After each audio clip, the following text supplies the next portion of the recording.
Maharashtra Chief Minister Uddhav Thackeray slammed the BJP-ruled central government over drug seizing raids in Mumbai.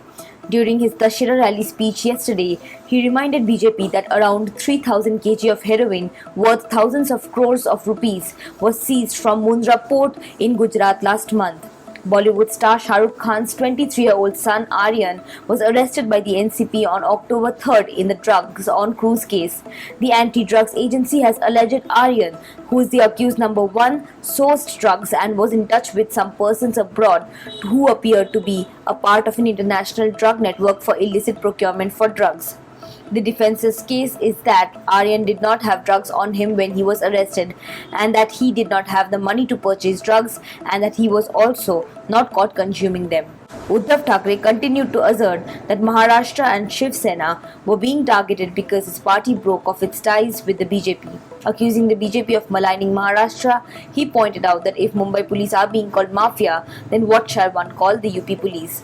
Referring to RSS chief Mohan Bhagwat's recent statement that the ancestors of all Indians were the same, Thackeray asked, did the ancestors of opposition parties and farmers come from a different planet? Struggle for power is not good. Addiction to power is like drug addiction, he concluded. The Maharashtra CM further said that Sena workers and people of Maharashtra should emulate the example of Mamata Banerjee-led West Bengal, which stood up to the BJP. Subscribe to One India channel and never miss an update.